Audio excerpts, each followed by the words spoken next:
Assalamualaikum waalaikumsalam. Assalamualaikum waalaikumsalam. Saya ingin bertanya soal hadis yang intinya menyebutkan bahwa membunuh cicak atau tokek mendapat pahala, baik sekali pukulan, 2 kali sampai 4 kali. Karena jika memang seperti itu terlihat kejam menurut saya. Masya Allah. Bagaimana Ustaz? Teman-teman sekalian, persoalan sebelum masuk ke cicak dia. Ya, sebelum masuk ke cicak. Ada di hadis Muslim nomor hadis 2238 riwayat Sa'ad bin Abi Waqqas, termasuk nanti di Al-Bukhari nomor hadis 3359 riwayatnya Ummu Syuraik. Sebelum masuk ke persoalan cicak, Anda mesti pahami dulu hikmah Allah ketika menciptakan sesuatu makhluk apapun itu terdiri setidaknya dari 3 hal. 3 hal. Yang pertama, ada ujian kemaslahatan. Di makhluk itu dicipta supaya kita mengambil maslahat kebaikannya aja dari situ. Seperti saat Allah menciptakan lebah misalnya.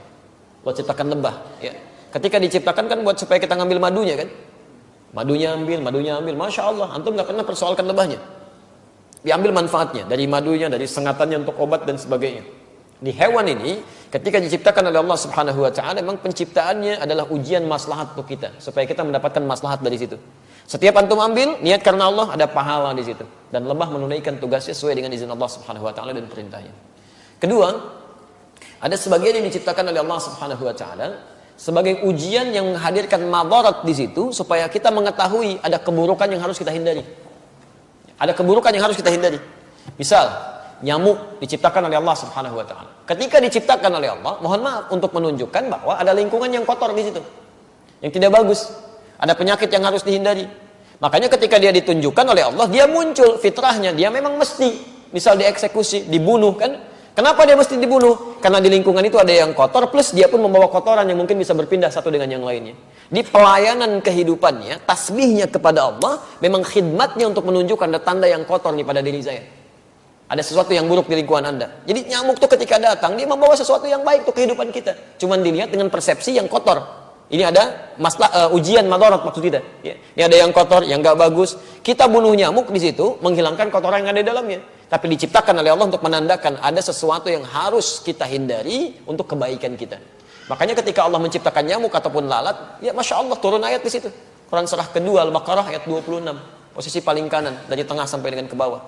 Innallaha la yastahi ayyadriba mathalan ma ba'udatan fama fawqaha. Allah itu enggak pernah punya rasa malu. Kalaupun harus membuat perumpamaan dengan menciptakan nyamuk, karena di balik itu pasti ada kebaikan maslahat untuk kita. Jadi, kenapa antum nggak pernah tanyakan? Kenapa nggak tega membunuh nyamuk?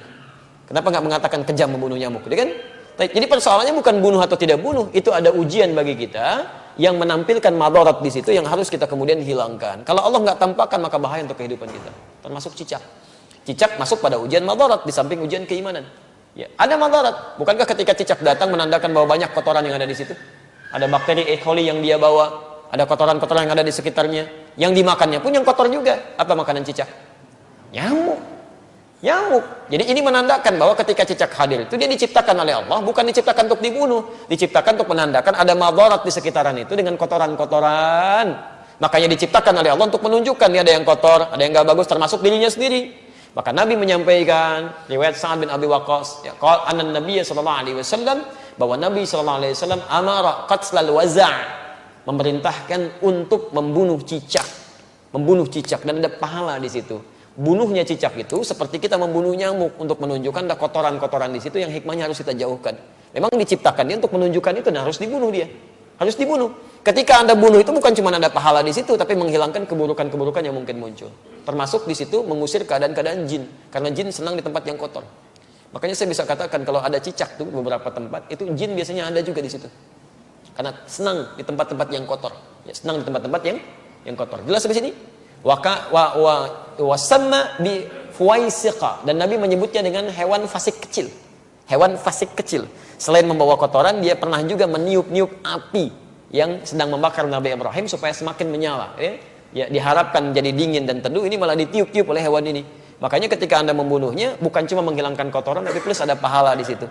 Pahalanya di situ dengan sekali pukul ada 100 kebaikan, kan? Berdasarkan hadis riwayat Al-Bukhari dari Ummu Syuraik, nomor hadis 3359. Dan terbunuhnya cicak itu menghadirkan bagusnya kebaikan-kebaikan dengan menghilangkan kotoran yang ada di dalamnya. Jelas di sini? Di antum pahami dulu ini hikmahnya. Kalau nggak paham hikmahnya, masya Allah nanti muncul macam-macam. Wah ini kan melanggar hak asasi kehewanan misalnya kan, masya Allah. Ada macam-macam lah. Nyamuk antum nggak bilang gitu. Nyamuk kan sama aja. Kenapa nggak bilang antum nyamuk kejam?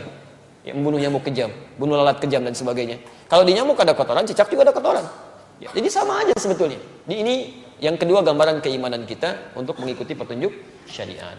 Ada yang ketiga, ujian yang sifatnya penunjukan karakter. Penunjukan karakter.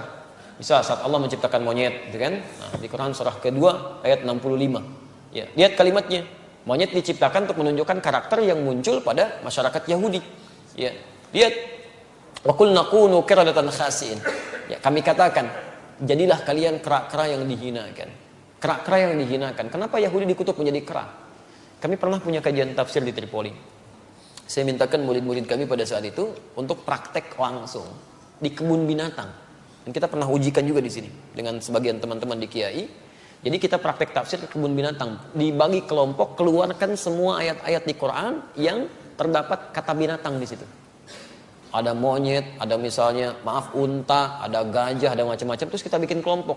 Ini kelompok unta, kelompok gajah, kelompok monyet, macam-macam. Analisis. Apa keistimewaan dan keunikan hewan-hewan ini? Dan presentasikan. Saya langsung saja, begitu ada kelompok monyet presentasi, dia sampaikan. Ustaz, ketika kami lemparkan kera itu dengan satu makanan, dia tangkap dengan tangan kanannya begini. Kemudian kami lempar lagi, dia tangkap dengan kirinya begini. Lempar lagi, tangkap dengan kakinya dia begini. Lempar lagi kaki yang satunya lagi. Begitu ada kawanan lain masuk ke situ, dia akan usir, nggak boleh. Tapi kalau dia sudah nggak suka dengan makanan dia akan datang ke tempat yang lain, dia obrak-abrik tempat itu tuh. Mirip kejadian dengan yang sekarang itu. Ya, dia ambil ini, ambil itu, monopoli ini, monopoli itu, bikin orang lain bangkrut macam-macam dan sebagainya. Begitu sudah nggak suka masuk ke satu tempat, yang di situ suruh keluar semua. Sama kan, menunjukkan karakter. Ya, menunjukkan satu karakter. Makanya ketika antum keluarkan di Quran tuh nggak mungkin, nggak ada yang kosong dari faidah. Pasti ada kebaikan-kebaikan yang mungkin bisa kita dapatkan. Ya, sama semua yang di laut, yang di atas itu semua bertasbih pada Allah Subhanahu wa taala. Hewan yang di darat, hewan yang di laut, ikan. Sebutkan jenis-jenis ikan, ya kan? Masya Allah, ikannya banyak tuh. Kita bisa sebutkan sekian. Kenapa antum senyum? Ini macam-macam ya. Itu aneh-aneh aja. Jangan ingat yang nggak betul lah ya. Kasihan anak itu. Namanya Ahsan, orang Semarang. Itu punya masalah dia, ya. Punya masalah di lisannya. Jangan dicela, kasihan. Ya, punya masalah di lisannya, kita harus doakan pada Allah Subhanahu wa taala. Dan kalau menemukan kesalahan dalam sesuatu hal, untuk anak khususnya dalam pendidikan di Quran, di sunnah, itu jangan minta diulang. Jelaskan kesalahannya. Man ra'a minkum munkaran falyughayyir bi yadihi aw bi lisanihi. Jadi kalau anak salah misalnya, coba sebutkan jenis-jenis nama ikan, ikan paus. Bukan ya, itu bukan paus. Kalau kamu sebutkan paus, itu tuh paus tuh paus, ya kan? Ikan tuh harusnya paus. Paus, seketika sampaikan, bukan paus ya, paus. Maka dia mulai berkata, oh iya, paus. Langsung benarkan. Ya jangan minta diulang. Ulangi.